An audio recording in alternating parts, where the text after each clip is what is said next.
Students, आज हम इस वीडियो में प्रश्नावली 1.3 के सवाल नंबर 1 का हल करेंगे।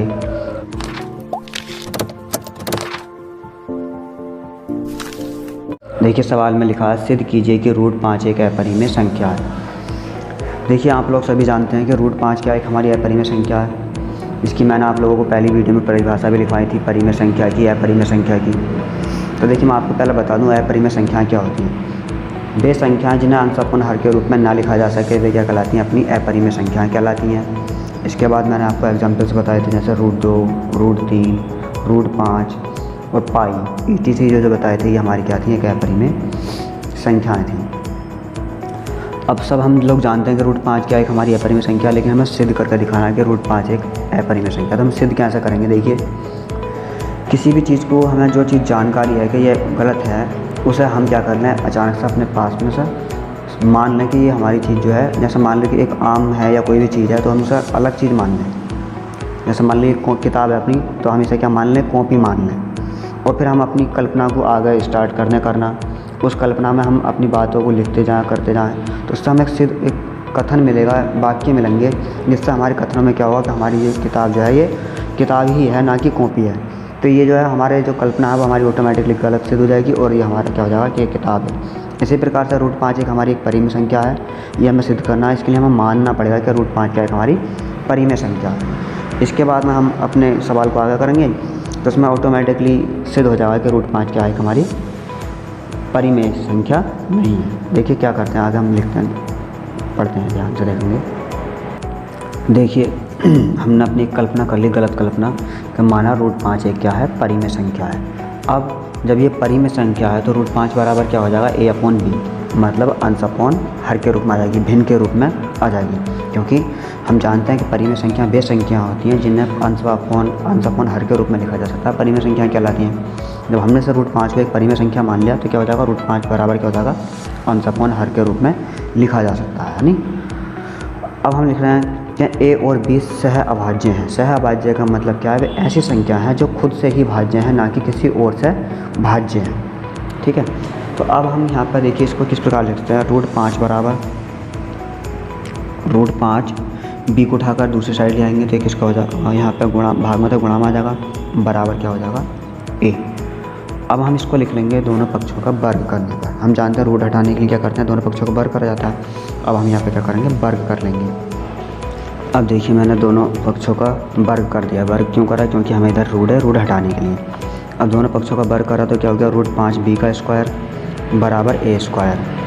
अब यहाँ पे कितना हो जाएगा, देखिए अपना स्क्वायर जब खोलेंगे तो रूट का 5 है, ये स्क्वायर है तो अपना रूट हट जाएगा तो कितना हो जाएगा, 5V स्क्वायर बराबर A स्क्वायर। इसे हम क्या कर लेते हैं, समीकरण 1 मान लेते हैं। ठीक है, अब इसके बाद हम क्या देख पा रहे हैं, यहाँ से लिख पाएंगे हम क्या होगा, B स्क्वायर बराबर क्या होगा, A स्क्वायर अपॉन 5।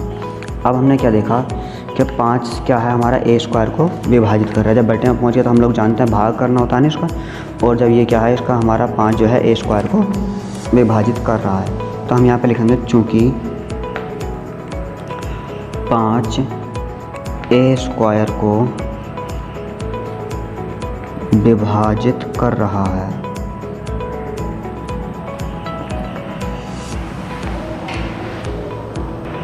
देखिए हमने लिखा चूँकि 5 A स्क्वायर को विभाजित कर रहा है तो 5 A को भी विभाजित करेगा, A भी 5 से विभाज्य होगा।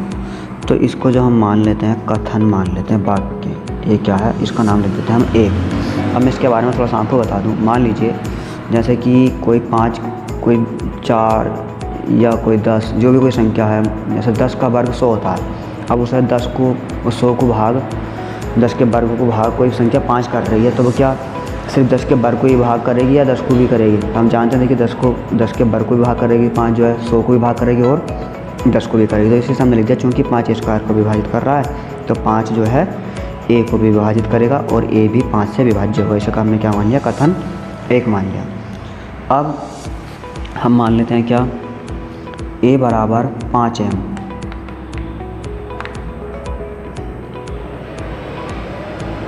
A बराबर 5M मान लेंगे, जहाँ M एक क्या होगा, एक पूर्णांक होगा। कोई भी गिनती हो सकती है जहाँ m एक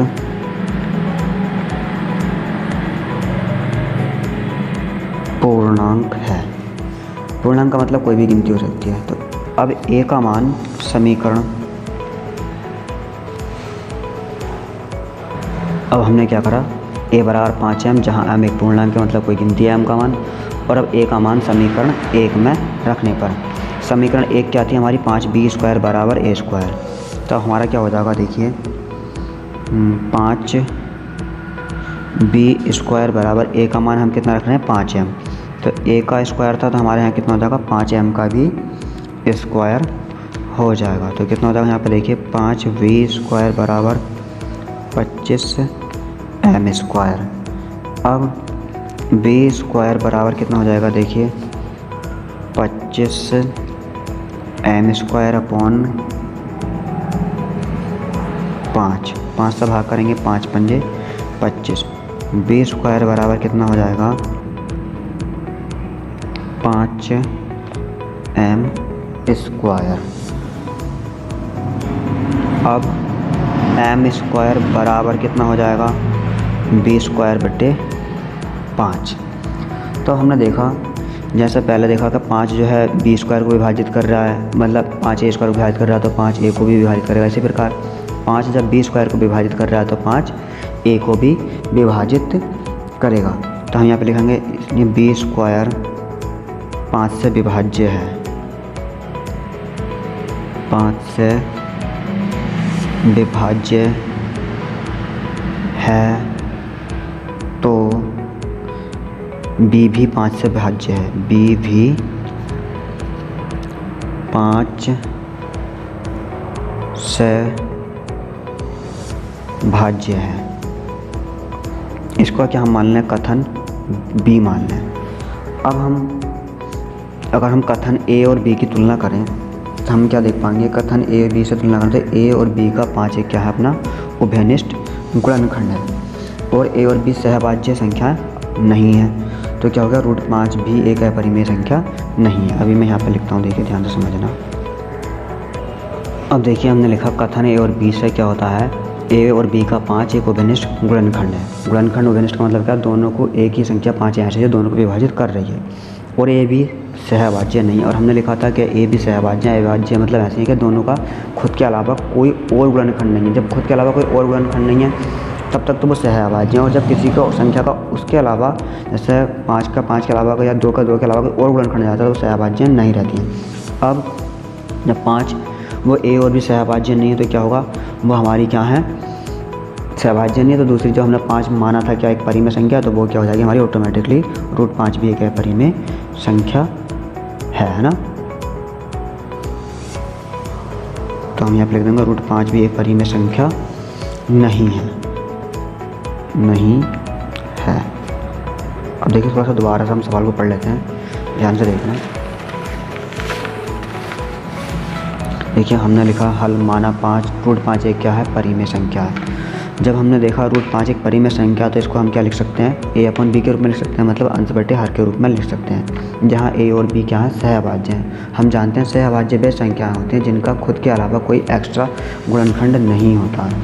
तब हम क्या करेंगे, √5 b उठाकर दूसरी साइड लाएंगे, गुणा में पहुँच जाएगा बराबर a। स्क्वायर रूट हटाने के लिए हमने क्या करा, दोनों पक्षों का वर्ग कर दिया। दोनों पक्षों का वर्ग करने पर क्या हुआ, √5 b का स्क्वायर बराबर a²। यहाँ से स्क्वायर से रूट हट गया, ये हो गया 5b² बराबर a²। इसको हमने मान लिया समीकरण 1। अब हमने क्या करा, b² बराबर क्या हो गया a² बटे में पहुँच गया 5, गुणा में दूसरी साइड लेके भाग पहुँच गया।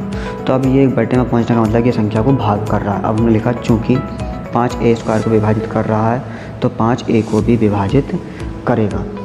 जब ये विभाजित करेगा तो इसका मतलब क्या होगा, a भी 5 से विभाज्य होगा, जिसको हमने कथन रख लिया। कथन का मतलब वाक्य 1 है ना। अब इसके बाद हमने माना a बराबर 5m, जहाँ m एक पूर्णांक, m का मतलब पूर्णांक कोई भी गिनती हो सकती है, ठीक है। अब हमने a का मान समीकरण 1 में रख दिया। 1 में रखने पर हमारा क्या मिला, समीकरण 1 क्या थी हमारी, 5b² बराबर a²। तो हमने 5b² ऐसे रख दिया बराबर 5m²। क्यों, क्योंकि a का स्क्वायर तो 5m का भी स्क्वायर, क्योंकि a का मान हमने माना है 5m²। क्या हो जाएगा हमारा 5b² बराबर 25m²। b² बराबर क्या होगा 25m² बटे 5, 5 से भाग करा, 5 पंजे 25, 5m², b² बराबर कितना बचा हमारा 5m² बचा। अब m² बराबर क्या हो जाएगा, m ऐसे रहने दिया, 5 जो है दूसरी साइड भाग में पहुँचा दिया, तो b² बराबर b² अपॉन 5।